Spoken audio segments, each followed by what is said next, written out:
Peace and blessings. Peace and blessings, everybody. I know it's been a minute since y'all have seen me. I've been busy.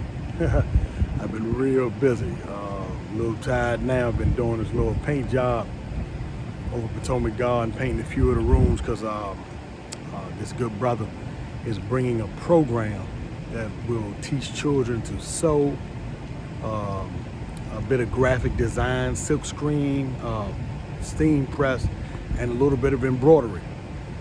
So we're painting a few of the rooms up. So, you know, it'll welcome the brother, you know what I mean, warmly, and, you know, implement this program, introduce this program to these young brothers, man, and sisters, in hopes of, you know, adding to their tool belt, if you will, adding to their tool belt. So I'm working, you know, I leave here and I go straight to that job, you know, or, you know, go speak to the youngins, spend some time with the youngins, or, you know, some time with my family. So I'm here, and I appreciate everybody who always reach out if you don't see me, because sometimes we need that. You know, I've spoken about this and a few other videos. Everybody, even those of us who people call strong, you know, even those of us who, you know, people believe got it all figured out, man, listen, sometimes, you know, we need somebody to cheer us up, someone to pick our spirits up, somebody to, you know, real talk, hold our hand and walk us through, you know what I mean? Even if it's only for a block, you know, you ain't got to walk me through life, but sometimes, you know, I might need you to hold my hand, or, you know, just walk me across the street, you know, and that's this journey we call life, you know, and sometimes we have to assist one another. Not even sometimes, we have to assist others, family members, friends, etc. So for those who always check on me,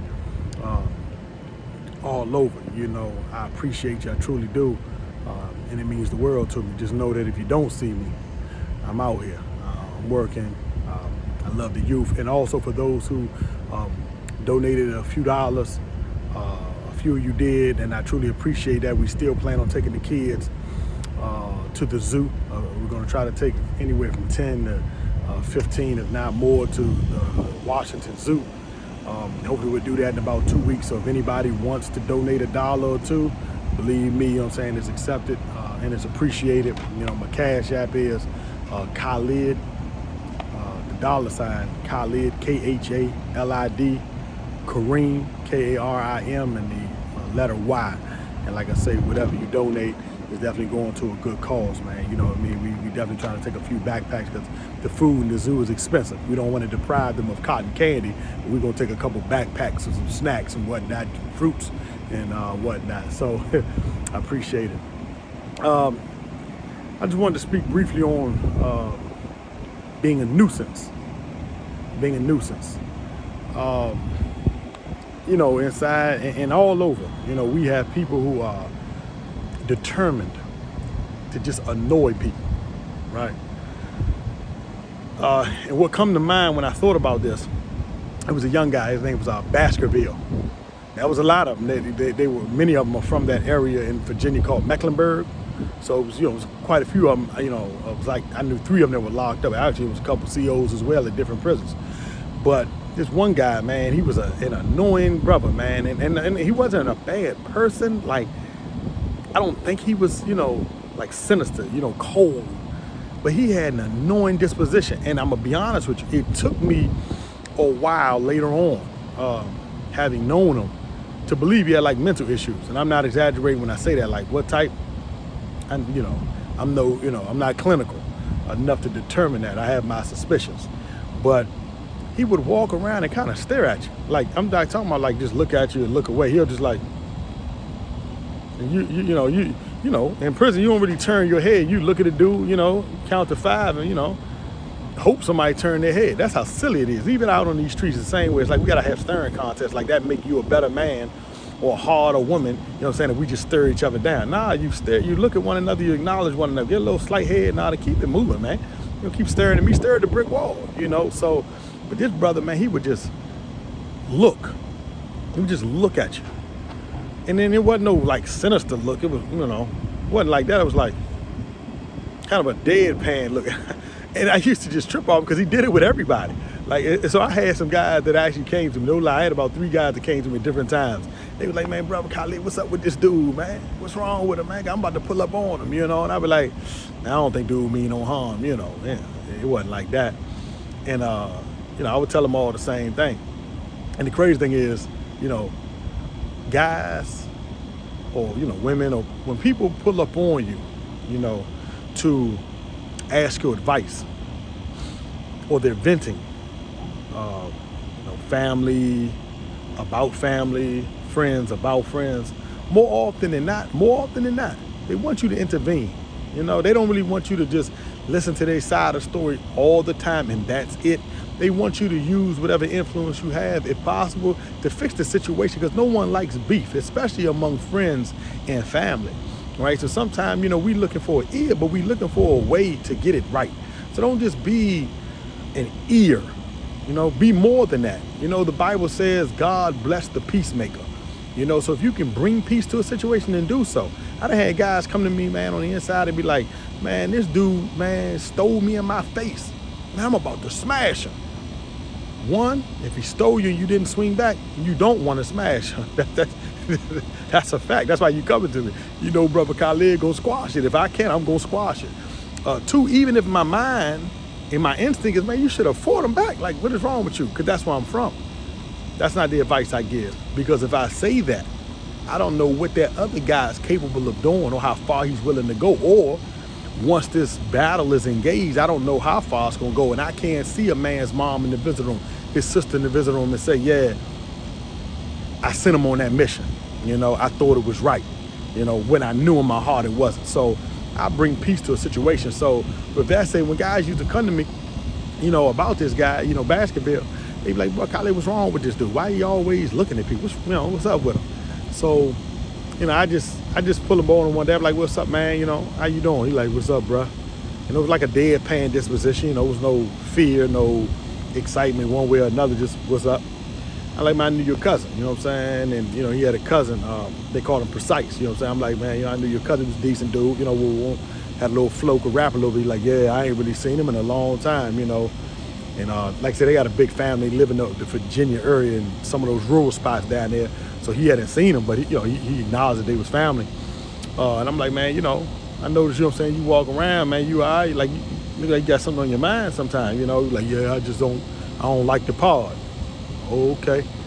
That's a decent pod, you know what I mean? Everybody in here, and you have those moments in prison, and anybody will attest to this that has been locked up, that sometimes you run into a pod and it goes through transitions where it's tense, it's fighting, it's wild, it's crazy, but there's a moment when it's like everybody knows one another and it's all right. Like it's you in prison, it's not all right in that regard, but it's like a community and it's peaceful. It's no trouble, there's nobody stealing, it's no unnecessary fighting, it's like an understanding among the pod. Like, we got a lot going on, guys making money, guys trying to do their time. Let's just keep it like this, even kill. And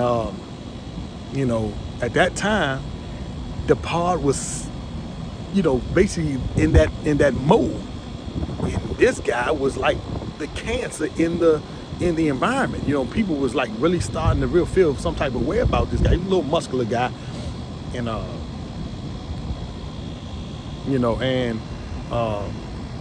sometimes guys just don't want to really put themselves in a bad position. They don't want to go to the hole unnecessarily. They don't want to have their visits suspended, canteen suspended, all because they're not really understanding why this guy's looking around. So I spoke to him.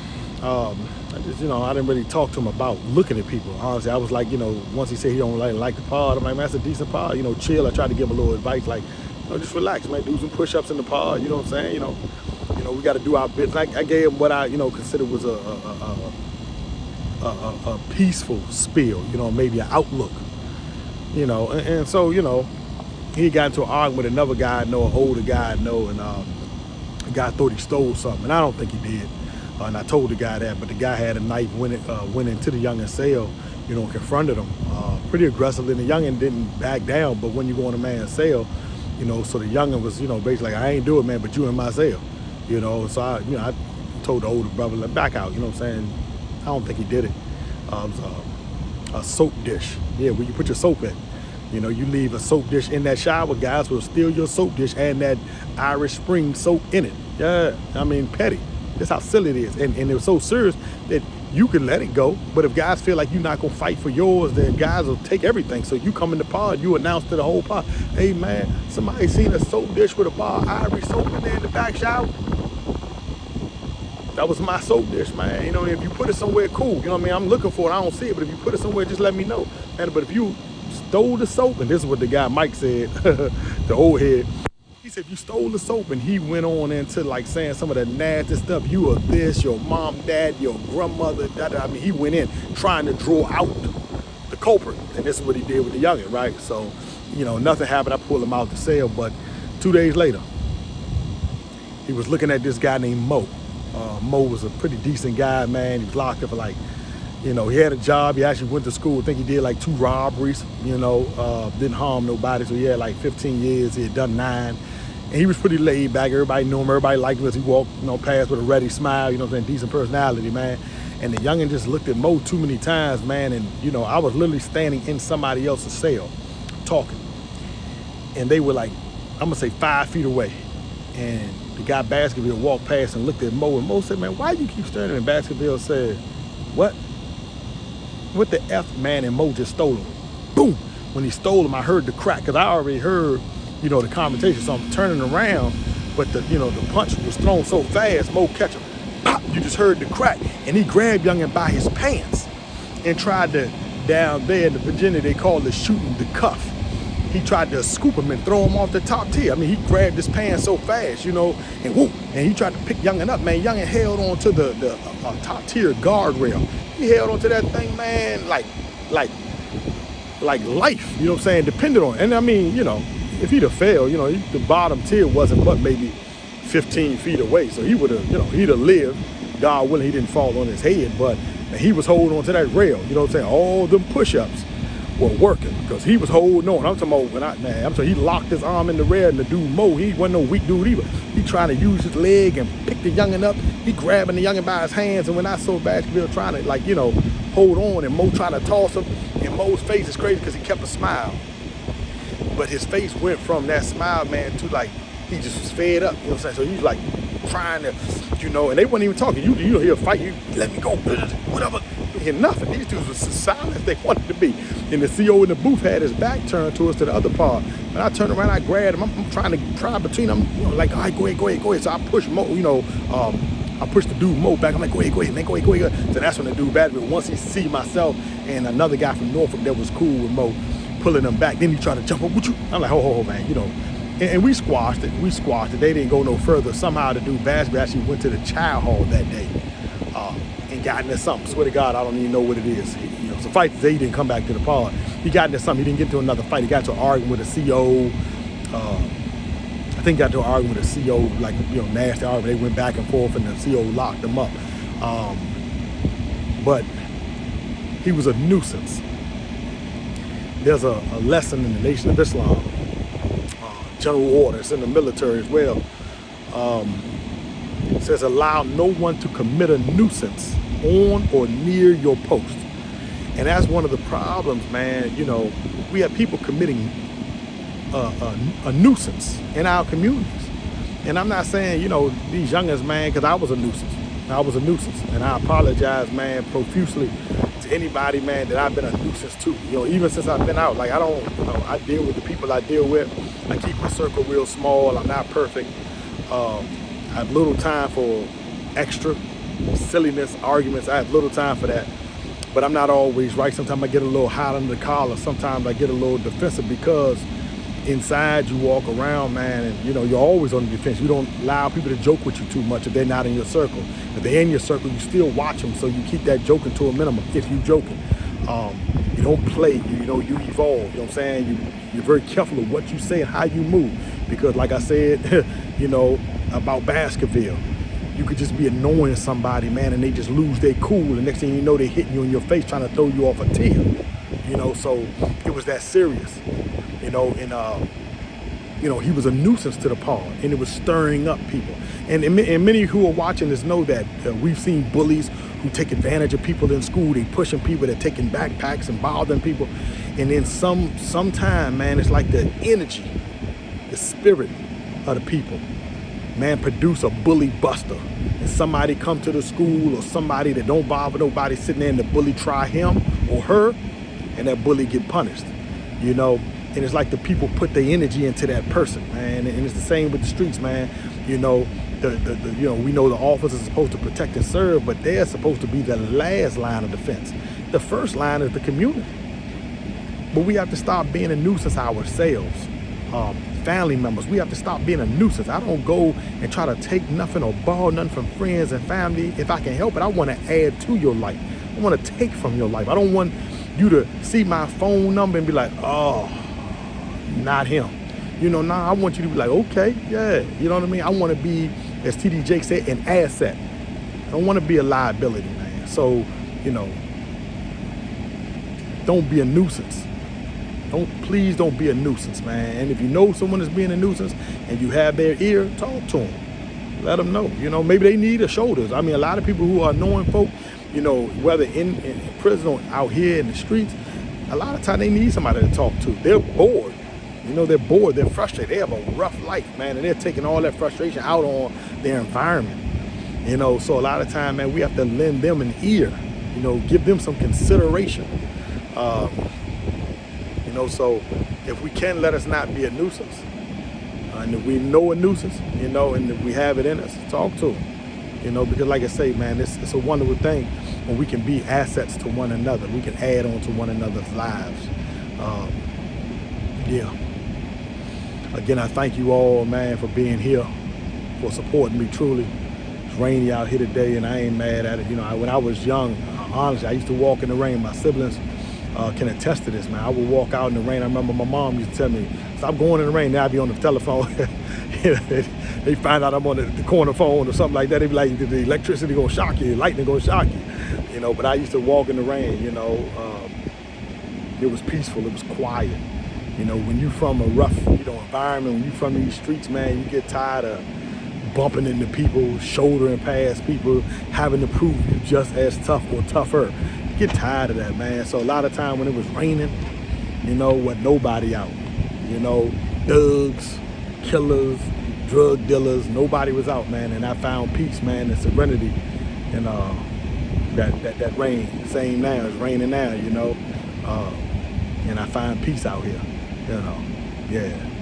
And I pray that, you know, you all have a good day. Whatever your day, however your day started, it may have been rough. Make it better. Make it better. Laugh a little bit. Put on some good music. Put on a comedy if you have to. You know, shoot. Look at some pictures. You know what I mean? Or just close your eyes and remember the things that make you smile and make you happy. But try to fix your day if you can. You know, because we have a lot of people that are nuisances and will bother and irk your day if they can, just because someone is bothered and irked them. So be patient in matters where others are concerned. You know, there was a time when we who know knew not. Right? So again, thank you all. Appreciate you all. You know, most of you know me. If you don't, I'm on Facebook under my name, Khalid Kareem. I'm on Instagram. I don't really post a whole lot of stuff. You know, family and a lot of the projects that, you know, I'm working on with Lessons Learned, my nonprofit. Like I said, we're painting up over here at Potomac Gardens. We're striving to take the children to the National Zoo, and after that, the Smithsonian. And so if anybody wants to donate a couple of dollars, you know, you can send it to my Cash App. You know, like I said earlier, $sign Khalid Kareem, the letter Y. And I appreciate you. Trust the money's gonna go, you know, in on the backs, whether, you know, clothes or the shoulders of the kids, and in their bellies with the food. Many of you have already done that, and I appreciate you. You know, we've been able to get the kids some school supplies and stuff like that. You know, and so, you know, we out here working, man. For all those who are active, you know, in their households, trying to add to it, all those who are active out here on these streets, trying to make them better, you all appreciated, you're valued, and all those who want to, keep your spirits and keep your prayers, you know what I'm saying, supporting those who are, you know what I mean? That means something too. So you all have a good day, you have a blessed day, and know that I appreciate you truly. And I'll be back real soon. Thank you. Peace.